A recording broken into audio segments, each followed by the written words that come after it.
Er is een duidelijke, brede maatschappelijke wens om minder chemische gewasbescherming te gebruiken in de Nederlandse land- en tuinbouw.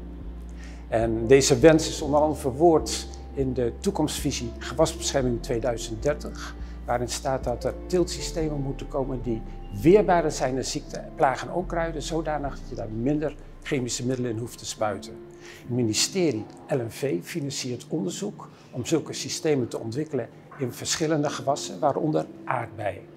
Wageningse onderzoekers ontwikkelen hier zo'n weerbaar teeltsysteem in nauwe samenwerking met een denktank, waar telers in zitten, en een klankbordgroep met experts met een bredere expertise, onder andere of deze aardbeien straks goed passen in het assortiment van de supermarkt.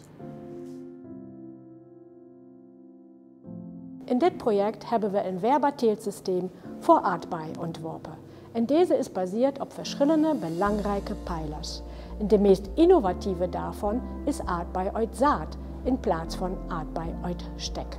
De opkweek van planten uit stek vindt meestal buiten plaats, maar zaaien en het opkweek van zaailingen, als ook die de opvolgende productie, vindt plaats binnen in de kas.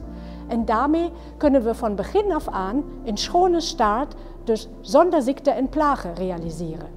Deze worden buiten gehouden door de kas en de natuurlijke vijanden worden binnengehouden.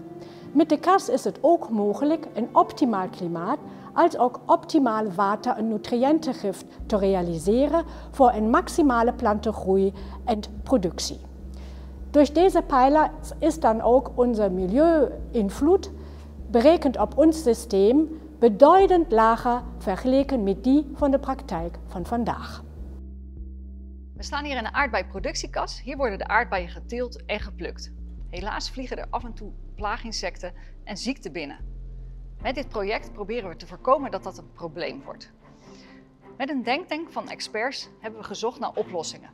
We hebben onder andere natuurlijke vijanden geïntroduceerd. Dat zijn insecten of mijten die plaaginsecten opeten. Deze natuurlijke vijanden wil je graag zo vroeg mogelijk in de kas hebben. Maar als je deze vroeg introduceert, heb je ook alternatief voedsel nodig. We strooien onder andere op de planten voedsel voor de mijten. Ook hebben we deze bankerplanten geïntroduceerd. Dat zijn planten die veel stuifmeel en nectar bevatten. Natuurlijke vijanden kunnen dat opeten.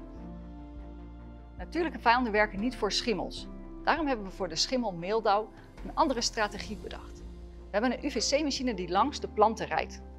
De UV schijnt op de meeldauw en doodt de sporen, zodat de schimmel zich niet kan verspreiden. Op deze manier hebben we laten zien dat een weerbaar teeltsysteem voor aardbei mogelijk is, waarin we bijna geen gewasbeschermingsmiddelen gebruiken.